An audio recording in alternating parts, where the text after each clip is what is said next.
Assalamualaikum warahmatullahi wabarakatuh.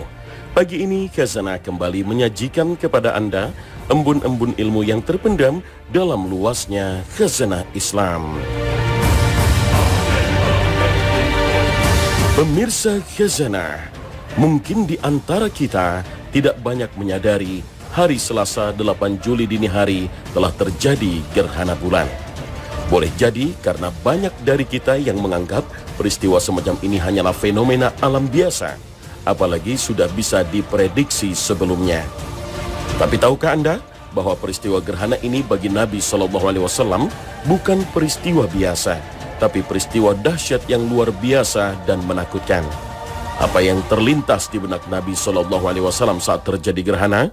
Lalu apa yang kemudian dilakukan Nabi SAW saat peristiwa alam ini terjadi? Saat terjadi gerhana, Nabi SAW merasakan rasa takut, bukan karena mitos yang berkembang di masyarakat tentang gerhana, tapi yang terlintas di benak Nabi SAW adalah kiamat.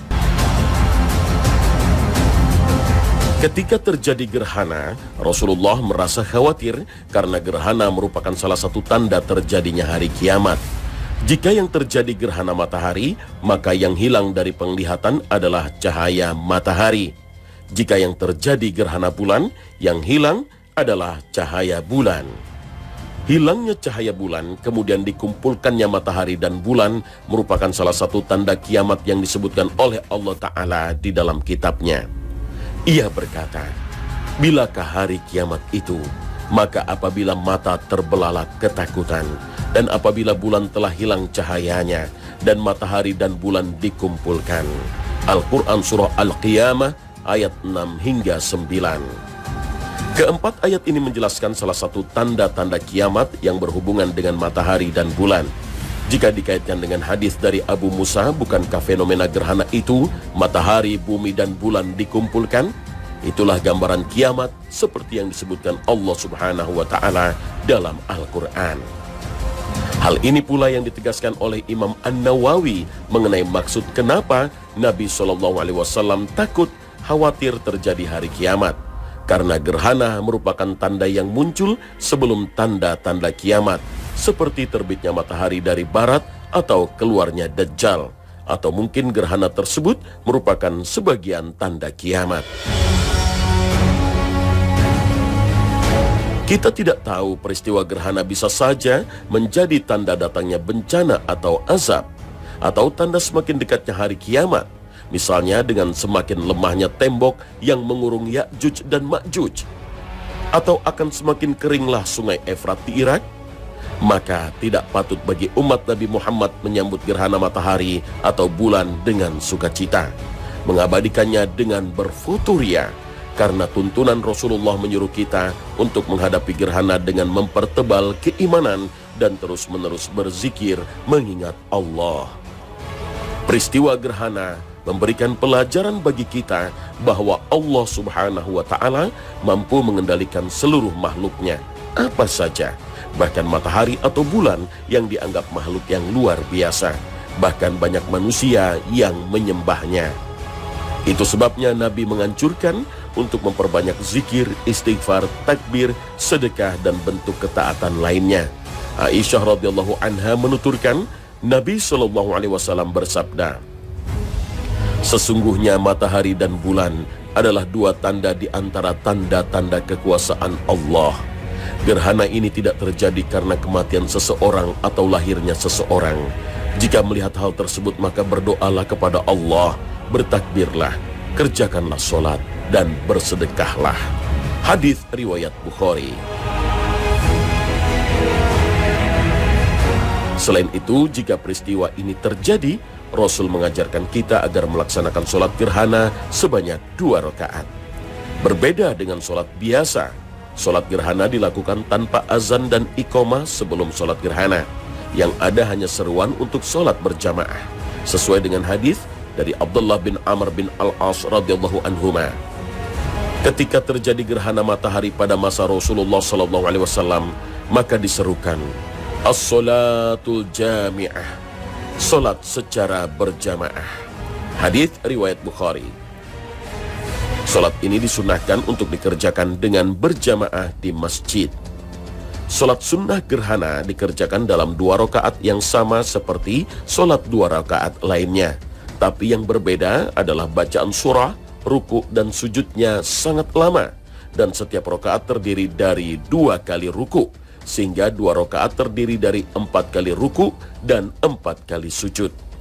Hal ini berdasarkan hadis Nabi SAW yang dituturkan oleh Aisyah radhiyallahu anha. Dia berkata, pernah terjadi gerhana matahari pada zaman Rasulullah SAW. Rasulullah SAW lalu mendirikan sholat bersama orang banyak.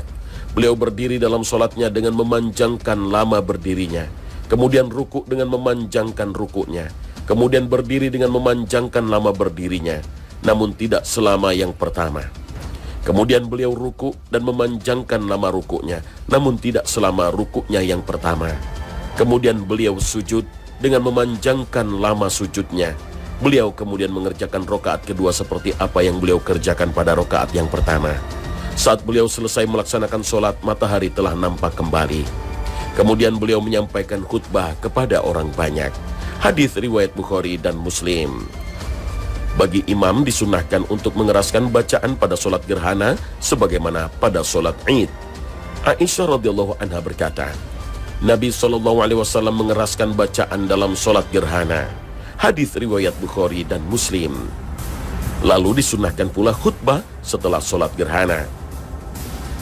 Sedangkan waktu pelaksanaannya sejak mulai gerhana hingga bulan atau matahari kembali terlihat normal. Bagi daerah yang tidak dapat melihat gerhana, tidak ada keharusan untuk melaksanakan sholat gerhana, karena hanya diharuskan bagi siapa saja yang melihat peristiwa ini.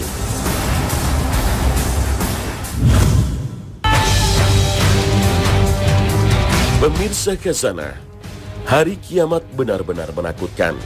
Nabi SAW selalu mengingatkan umatnya akan peristiwa maha dahsyat ini. Apalagi Nabi SAW pernah diperlihatkan oleh Allah berbagai peristiwa-peristiwa maha dahsyat yang bakal dialami umat manusia. Para utusan Allah yang lain sebelum Nabi SAW pun selalu mengingatkan umatnya akan kedahsyatan kiamat. Boleh jadi karena peringatan para Rasul Allah akan peristiwa kiamat inilah banyak sekali kepercayaan di dunia yang membicarakan hari kiamat. Kepercayaan yang kemudian berkembang menjadi ramalan-ramalan akan kehancuran massal yang akan dialami bumi manusia. Seperti ramalan-ramalan yang dilakukan oleh suku-suku kuno. Suku Maya di Amerika Selatan misalnya, meramalkan akhir kehidupan dunia ini terjadi pada 21 Desember 2012. Hal ini berdasarkan penanggalan kalender suku Maya yang berakhir pada 21 Desember. Mereka meyakini tak akan ada lagi kehidupan setelah hari terakhir itu. Kalender suku Maya dimulai pada tahun 3114 sebelum Masehi dan berakhir pada musim dingin tahun 2012. Ramalan suku Maya ini sempat menjadi perbincangan di dunia dan dipercaya oleh banyak orang. Tak sedikit orang yang mempercayai ramalan ini, apalagi para ilmuwan memprediksi akan terjadi badai matahari. Ramalan ini bahkan menginspirasi film Hollywood akan peristiwa maha dahsyat yang terjadi pada akhir 2012. Namun hingga waktunya datang, tak ada tanda-tanda kehancuran itu terjadi. Ular jormungan akan keluar dari dalam laut, juga naga besar yang bakal muncul dari samudera. Sementara pahlawan Valhalla akan turun dari surga untuk melawan para pengacau dunia. Kiamat versi bangsa Viking ini ditandai setelah dunia melalui 3 musim dingin tanpa musim panas berturut-turut. Tanda lainnya adalah tingkat moralitas manusia semakin menurun atau tak berperi kemanusiaan dan perang meletus di berbagai penjuru dunia. Namun hingga waktu yang disebutkan, tak ada tanda-tanda terjadinya kehancuran yang diramalkan. Ramalan-ramalan serupa yang memprediksi akan kehancuran bumi juga banyak disebut oleh bangsa-bangsa kuno lain seperti bangsa Sumeria, suku Maori di Selandia Baru, bahkan di tanah air seperti ramalan Jayabaya. Meski berbagai ramalan itu terbukti tidak benar, namun fakta yang menarik adalah bahwa banyak orang yang meyakini akan datangnya sebuah masa kehancuran massal yang akan menimpa bumi dan manusia. Bukankah itu adalah hari akhir atau hari kiamat yang dijanjikan Allah Subhanahu wa Ta'ala?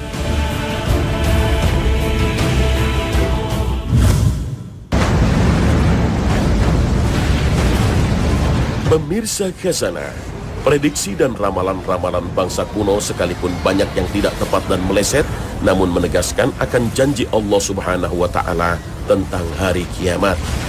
Hari kiamat pasti akan datang, dan hal ini merupakan ketetapan Allah Subhanahu wa Ta'ala. Sesungguhnya hari kiamat itu akan datang. Al-Quran Surah Toha ayat 15. Maka sesungguhnya waktu yang dijanjikan Allah itu pasti datang, dan dialah yang maha mendengar lagi maha mengetahui. Al-Quran Surah Al-Ankabut ayat 5. Hanya saja tak ada seorang pun yang mengetahui kapan terjadinya. Rasul Muhammad SAW sebagai penghulu para nabi pun tidak tahu kapan terjadinya. Bahkan Jibril, malaikat paling mulia dan pemimpin para malaikat pun tidak tahu kapan hari yang dijanjikan Allah Subhanahu wa Ta'ala itu akan terjadi. Ketika malaikat Jibril bertanya kepada Rasulullah tentang kapan terjadinya kiamat, Rasul SAW menjawab, tidaklah orang yang ditanya tentangnya lebih mengetahui dari yang bertanya. Allah dengan mengabarkan pada kita bahwa tak ada seorang pun makhluk yang tahu kapan kiamat terjadi. Allah Subhanahu wa Ta'ala bahkan menegaskan kiamat itu terjadi secara tiba-tiba, secara mendadak. Kata tiba-tiba atau mendadak ini bahkan diulang-ulang dalam Al-Quran sebanyak 13 kali. Misalnya dalam surat Yusuf, Allah berfirman, apakah mereka merasa aman dari kedatangan siksa Allah yang meliputi mereka, atau kedatangan kiamat kepada mereka secara mendadak? Al-Quran Surah Yusuf ayat 107. Lalu kapan waktu yang tiba-tiba atau mendadak itu terjadi? Waktu yang sangat mendadak ini akan terjadi dalam waktu dekat. Bahkan Allah menyebut dengan penekanan sangat dekat. Saat para sahabat sedang duduk-duduk bersama Nabi SAW, sementara matahari berada di atas gunung Qu'aiqan setelah waktu asar, lalu Nabi SAW bersabda, tidaklah umur-umur kalian dibandingkan dengan umur orang yang telah berlalu, kecuali bagaikan sisa hari ini dibandingkan dengan waktu siang yang telah berlalu. Hadis ini menunjukkan bahwa waktu yang tersisa sangat sedikit jika dibandingkan dengan waktu yang telah berlalu. Akan tetapi waktu yang telah berlalu tidak ada yang mengetahui kecuali Allah Ta'ala. Tidak ada satu riwayat pun dengan sanad yang sahih dari Rasulullah SAW yang menerangkan batasan waktu dunia sehingga bisa dijadikan sebagai rujukan agar diketahui sisa waktu yang ada. Tentunya waktu sisa ini sangat sedikit sekali jika dibandingkan dengan waktu yang telah berlalu.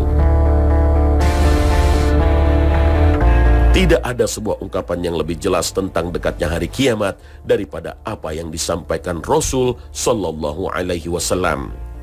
Saat itu Rasulullah Sallallahu Alaihi Wasallam berkhutbah, matanya memerah, suaranya begitu keras dan terlihat begitu marah sehingga seolah-olah beliau meneriaki pasukan.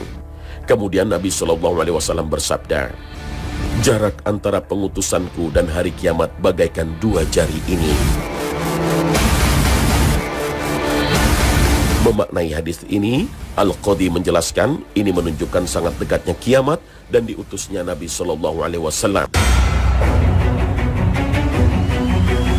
Pemirsa Khazanah, Ka'bah Al-Musyarrafah, rumah Allah yang pertama dibangun di muka bumi ini hingga kini menjadi jantung spiritual umat manusia. Tak pernah lekang dimakan zaman. Sejak awal mula manusia diciptakan, bangunan sederhana ini menjadi pusat peribadatan manusia. Allah telah menyucikannya dan menjadikan hati manusia cenderung kepadanya. Namun menjelang hari kiamat kelak, manusia tak lagi mengindahkan kesucian Ka'bah, hingga Allah mengangkat kesucian dan keharaman Ka'bah. Ka'bah pun tak lagi menjadi Masjidil Haram karena Allah telah menghalalkannya. Imam Ibnu Hajar Al-Asqalani mengungkapkannya dalam kitab Fathul Bari bahwa tidak ada yang menghalalkan Baitul Haram kecuali ahlinya. dan ahlinya adalah kaum muslimin.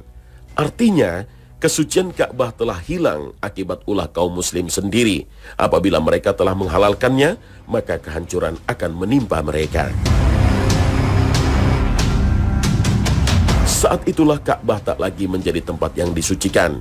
Inilah tanda yang nyata bagi tegaknya kiamat.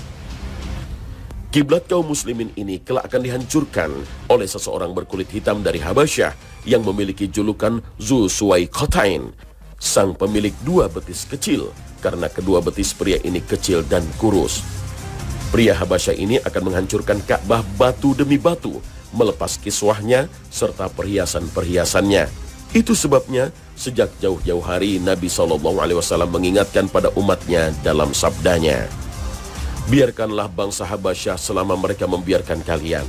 Sesungguhnya tidak ada yang akan mengeluarkan harta Ka'bah kecuali Zu Suwaikhatain dari Habasyah." Hadis riwayat Abu Daud.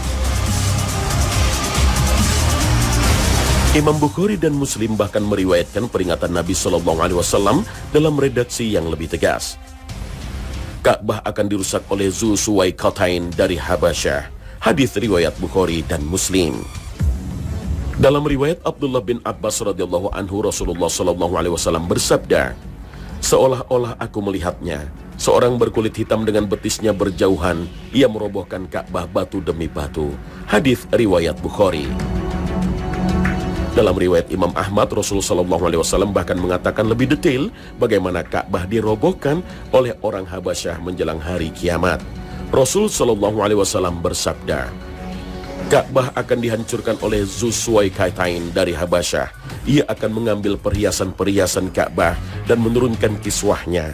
Seakan aku melihatnya, ia seorang yang botak dan pincang dan menghantam Ka'bah dengan sekop dan linggisnya." Hadis riwayat Ahmad. Terkait hal ini, satu pertanyaan muncul. Bagaimana mungkin Ka'bah dapat dihancurkan, padahal Allah telah menjadikan Mekah sebagai tanah suci yang aman? Bukankah Allah telah berfirman, "Tidakkah mereka tidak memperhatikan bahwa kami telah menjadikan negeri mereka tanah suci yang aman?" Al-Quran Surah Al-Ankabut ayat 67.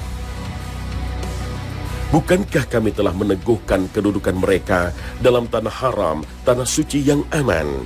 Al-Quran Surah Al-Qasas ayat 57. Dan siapa saja yang bermaksud melakukan kejahatan secara zalim di dalamnya, niscaya akan kamu rasakan kepadanya siksaan yang pedih. Al-Quran Surah Al-Hajj ayat 25. Nah pemirsa, jangan kemana-mana. Khazanah akan segera kembali sesaat lagi.